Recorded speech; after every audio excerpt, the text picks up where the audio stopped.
பெண்களின் கால் வலிக்கும் சர்க்கரை நோய்க்கும் உள்ள தொடர்பு இதுதான். பொதுவா லேடிஸ் எல்லாம் ஒரு 45-50 வயசு ஆன உடனே கால் வலி, முக்கியமா முழங்கால் வலி அப்படின்னு சொல்ல கேள்விப்பட்டிருப்போம். கால் வலிக்குதுன்னு சொல்லுவாங்க. இந்த கால் வலிக்கும் சர்க்கரை நோய்க்கும் தொடர்பு இருக்கா? சர்க்கரை நோயினாலதான் கால் வலி வருதா, இல்ல வேற காரணங்களால வருதா அப்படிங்கறத இந்த வீடியோல தொடர்ச்சியா பார்க்க போறோம். ரொம்ப பயனுள்ள வீடியோவா இருக்கும் அது. அதனால வீடியோவை ஆரம்பத்திலேருந்து கடைசி வரைக்கும் ஸ்கிப் பண்ணாம பாருங்க. நான் டாக்டர் மணிவண்ணன், காரைக்குடியில ஸ்ரீ பார்வதி சர்க்கரை நோய் மருத்துவமனை என்ற பெயரில் கடந்த 35 வருஷமா மருத்துவமனை நடத்தி வருகிறேன். இன்றும் ஆயிரக்கணக்கான சர்க்கரை நோயாளிகள் எங்கள் மருத்துவமனையில் பயன்பெற்று நலமுடன் வாழ்ந்து வருகின்றனர். எங்களது ஸ்ரீ பார்வதி மருத்துவமனை சர்க்கரை நோய் பற்றிய ஒரு விழிப்புணர்வுக்காக எங்க மாவட்டம், அதாவது சிவகங்கை மாவட்டத்தில் மட்டும் இல்லாம சுத்தி உள்ள மாவட்டங்கள்லையும் இதுவரைக்கும் 264 மருத்துவ முகாம்களை நடத்தி மக்களுக்கு சர்க்கரையை பற்றிய ஒரு புரிதலை தொடர்ச்சியை ஏற்படுத்திக்கிட்டே வருது. இன்னைக்கு வரைக்கும் அதை நாங்க செஞ்சுக்கிட்டு வரோம். அந்த போட்டோக்களை நீங்க பார்க்கலாம். நான் சர்க்கரை நோய் பற்றிய எனது அனுபவங்களை ஒரு தொகுப்பா நோய்களின் தாய் அப்படின்ற புஸ்தகமா எழுதியிருக்கிறேன். இந்த புஸ்தகத்தை இந்த டிஸ்பிளேல தெரிகிற நம்பருக்கு நீங்க போன் பண்ணி கொரியர் மூலம் பெற்றுக்கொண்டு நல்லா படிச்சே தெரிஞ்சுக்கலாம். பெண்களுக்கு ஏற்படுற கால்வலியை 2 வகையா நம்ம பிரிக்கலாம். ஒன்னு சர்க்கரையினால் ஏற்படக்கூடிய ஒரு கால்வலி, வேற எலும்பு பிரச்சனைனால வரக்கூடிய கால்வலி அப்படின்னு 2 வகையா நம்ம பிரிக்கலாம். சர்க்கரையினால வரக்கூடிய கால்வலி எப்படி இருக்கும், அதோட தீர்வு என்ன? எலும்பு பிரச்சனைனால வரக்கூடிய கால்வலி எப்படி இருக்கும், அதோட தீர்வு என்ன அப்படிங்கறத நான் தொடர்ச்சியா சொல்லிக்கிட்டே வரேன். எங்க சேனல் மருத்துவ விழிப்புணர்வு கொடுத்த வீடியோக்களை தொடர்ச்சியா வழங்கிக்கிட்டே வருது. இது முழுக்க நிரூபிக்கப்பட்ட அறிவியல் சார்ந்த உண்மைகளை மட்டும்தான் சொல்லுது. அறிவியலுக்கு புறம்பான எந்த விஷயத்தையும் நாங்க எங்க சேனல்ல ப்ரோமோட் பண்றது இல்ல. நீங்க அவசியம் எங்க சேனலை சப்ஸ்கிரைப் பண்ணி பாருங்க. உங்க நண்பர்கள், உறவினர்களுக்கும் சர்க்கரை இருந்தாலும் சர்க்கரை இல்லாட்டியும் ஒரு மருத்துவ விழிப்புணர்வுக்காக அவங்களுக்கும் ஷேர் பண்ணி சப்ஸ்கிரைப் பண்ணி பார்க்க சொல்லுங்க. சர்க்கரையினால் வரக்கூடிய கால்வலியை பார்த்துருவோம். சர்க்கரை நீண்ட நாள் கட்டுப்பாட்டுல இல்லாம இருந்தா நம்ம உடம்புல இருக்க ஒவ்வொரு உறுப்பா பாதிக்கும். அதுல அதிகம் பாதிக்கப்படுற ஒரு உறுப்பு கால். சர்க்கரை கட்டுப்பாட்டுல இல்லாம இருந்துச்சுன்னா காலுக்கு போற ரத்த ஓட்டம் குறைஞ்சிரும். இந்த காலுக்கு போற ரத்த ஓட்டம் குறையறனால காலில் உள்ள நரம்புகளுக்கு தேவையான ரத்த ஓட்டம் இருக்காது. அதனால கொஞ்சம் கொஞ்சமா அந்த நரம்புல பாதிப்பு ஏற்படும். இந்த பாதிப்பு ஏற்படுறதுனால கால் மதமதப்பு, கால் எரிச்சல், காலில் ஒரு உணர்வில்லாத தன்மை, ஊசி குத்துற மாதிரி வலி, இந்த மாதிரி அறிகுறிகளோட வலி வரும். கால் நரம்புல ஏற்படுற பாதிப்பை டயபெட்டிக் பெரிஃபெரல் நியூரோபதி அப்படின்னு சொல்லுவாங்க. இது பெரும்பாலும் கால் பாதத்துல தான் வரும். ஒரு சில பேருக்கு ஒரு குறிப்பிட்ட நரம்புல வரும். இது பிராக்சிமல் நியூரோபதி அப்படின்னு சொல்லுவோம். வயசானவங்களுக்கு, சர்க்கரை கட்டுப்பாட்டுல இல்லாதவங்களுக்கு வரும். இது பெரும்பாலும் ஒரு கால்ல தான் வரும், இன்னொரு கால் நார்மலா இருக்கும். பெரும்பாலும் தொடையில தான் வரும். அடுத்து ஃபோக்கல் நியூரோபதின்னு சொல்லக்கூடிய தனித்தனி நரம்புகள்லையும் வரும். இப்ப தொடையில உள்ள நரம்போட பேரு சயாட்டிக். அந்த நரம்புல பாதிப்பு வந்தா அந்த நரம்பு எங்கெங்க அதோட உணர்வுகளை கடத்துதோ அந்த நரம்புல மட்டும் வலி வரும். இதுவும் ஒரு குறிப்பிட்ட நரம்புல ஏற்படுற வலிதான், ஒரு குறிப்பிட்ட பகுதியில மட்டும்தான் வலிக்கும். இந்த மாதிரி சர்க்கரைனால வரக்கூடிய கால் வலி, இதுக்கு தீர்வு என்ன சார் அப்படின்னா, முதல்ல இது எதனால வருது? சர்க்கரைனால வருது.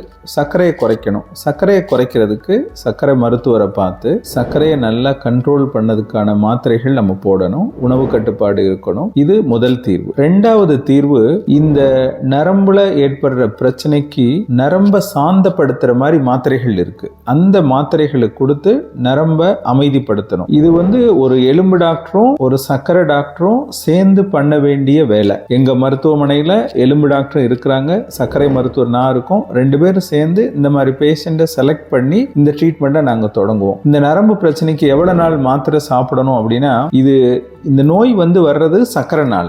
சர்க்கரை குறைஞ்சு அந்த உடம்பு நார்மல் ஆகி வலியே இல்லாத ஒரு தன்மை அந்த பேஷண்ட்டுக்கு வர்ற வரைக்கும் இந்த மாத்திரை சாப்பிட வேண்டி இருக்கும். அது 3 மாசமோ 6 மாசமோ 1 வருஷமோ கூட நம்ம சாப்பிட வேண்டி இருக்கும். அது ஒவ்வொரு பேஷண்ட்டுக்கும் ஒரு தன்மையில தான் இந்த நோயை பத்தி சொல்ல முடியும். எல்லாருக்கும் ஒரே மாதிரி இதை சொல்ல முடியாது. அடுத்து பெண்களுக்கு எலும்பு பிரச்சனையினால வரக்கூடிய பாதிப்பு என்ன, அது என்ன மாதிரி வலியை ஏற்படுத்தும், அதுக்கு என்ன தீர்வு அப்படிங்கறத நம்ம பார்ப்போம். பெண்களுக்கு ஒரு 40, 45, 50 வயசு தொடுறப்ப மெனோபாஸ்ன்னு சொல்லக்கூடிய நிலையை நோக்கி செல்றாங்க. மெனோபாஸ்னா என்னன்னா பீரியட்ஸ் நிக்கிறது. இந்த பீரியட்ஸ் நிக்க போறப்ப பெண்களுக்கு ஈஸ்ட்ரோஜன் ஹார்மோன் சுரக்கும். அந்த ஹார்மோன் அளவு வந்து படிப்படியா உடம்புல குறைய ஆரம்பிக்கும். இந்த ஹார்மோன், அதாவது ஈஸ்ட்ரோஜன் ஹார்மோன் வந்து இரத்த ஓட்டத்திற்கும் எலும்போட டென்சிட்டியை கரெக்டா வச்சுக்கிறதுக்கும் மிக முக்கியமான ஹார்மோன். இப்ப அவங்களுக்கு அந்த மெனோபாஸ் தொடுறப்ப இந்த ஹார்மோனுடைய அளவு வந்து உடம்புல கொஞ்சம் கொஞ்சமா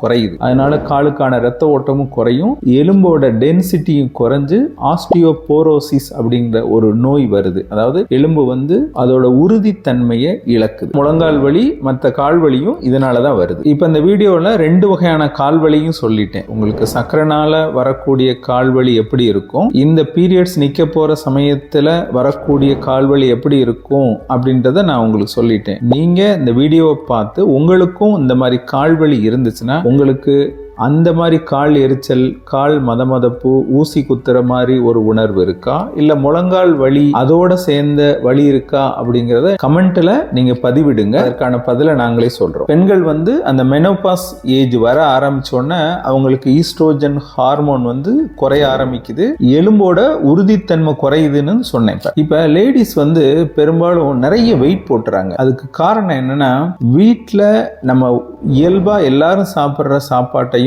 சாப்பிடுவாங்க. அப்புறம் இந்த வேஸ்ட் ஆகிறது, அதாவது இப்ப நம்ம வீட்டுல மத்தியானத்துக்கு ஒரு நல்ல டிஷ் பண்றோம், சாப்பிட்டுறோம், அது மிஞ்சிருச்சு அப்படின்னா அந்த தூக்கி போடுற மனப்பான்மை பெரும்பாலும் லேடிஸ்களுக்கு வராது. அது எதுக்கு வெளியில தூக்கி போடுவானே, காசு வேஸ்ட் ஆகுமே நினைச்சிட்டு உள்ள போட்டுருவாங்க, வயிற்றுக்குள்ள போட்டுருவாங்க. இப்படியே எக்ஸ்ட்ரா சாப்பிட்டு சாப்பிட்டு சாப்பிட்டு அதிகமா வெயிட் போட்டுறாங்க. இந்த வெயிட்னால அந்த ஏற்கனவே கால்ல வந்து எலும்போட டென்சிட்டி குறைஞ்சு அதோட அடர்த்தி குறையுதுன்னு சொன்னேன். அதனால நீங்க யோசிச்சு பாருங்க, சின்ன கால், பெரிய வெயிட், அது தாங்க முடியாத தன்மையினாலதான் இந்த கால் வலி அவங்களுக்கு வருது. அதனால இந்த பழக்கத்தை விட்டுருங்க.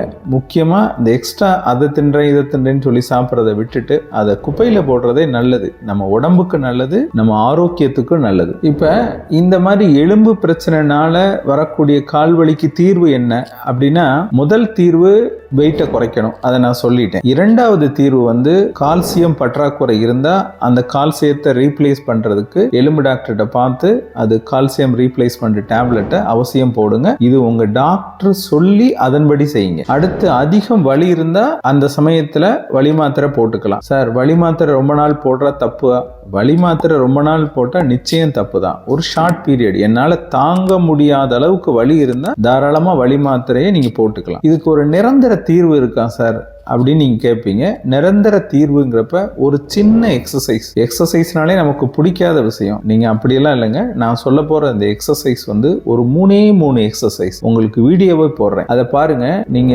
காலையில வீட்டு வேலை முடிச்சுட்டு அல்லது மத்தியானம் வீட்டு வேலை முடிச்சுட்டு 10 நிமிஷத்துல இந்த எக்ஸசைஸை நீங்க உட்கார்ந்தே பண்ணிடலாம். இதை மட்டும் நீங்க தொடர்ச்சியா ஒரு நாள் தவறாம, நம்ம டெய்லி குளிக்கிறது, பல்லு விளக்குற மாதிரி இந்த எக்ஸசைஸை ரெகுலரா நீங்க பண்ணிக்கிட்டே வாங்க. உங்களுக்கு கால் வலி ஒரு 2-3 மாசத்துல இல்லாம போகும். நீங்க ரெகுலரா பண்ணிட்டு வந்தீங்க அப்படின்னா இந்த வலியே திருப்பி வராது. இப்ப கேட்ல ஒரு பூட்டு இருக்கு, அதை திறக்காம வச்சிருந்தா துருப்பிடிச்சு போகும்ல, அந்த மாதிரி நம்ம முழங்கால் வந்து அதற்கான பயிற்சி இல்லாத தன்மையினாலதான் இது வந்து இந்த மாதிரி வலி வருது. இந்த எக்ஸசைஸ் மூலமா நம்ம தொடர்ச்சியா அந்த முழங்காலுக்கான பயிற்சியை கொடுத்துக்கிட்டே வந்தோம்னா ஒரு குறிப்பிட்ட நாள்ல வலியும் போயிடும், திருப்பி வந்து நம்ம எக்ஸசைஸ் கன்டினியூ பண்ணோம்னா வலி வராமலும் போயிடும். அதனால அவசியம் இந்த எக்ஸசைஸை பண்ணுங்க. இப்ப இந்த எக்ஸசைஸை நீங்களே பாருங்க.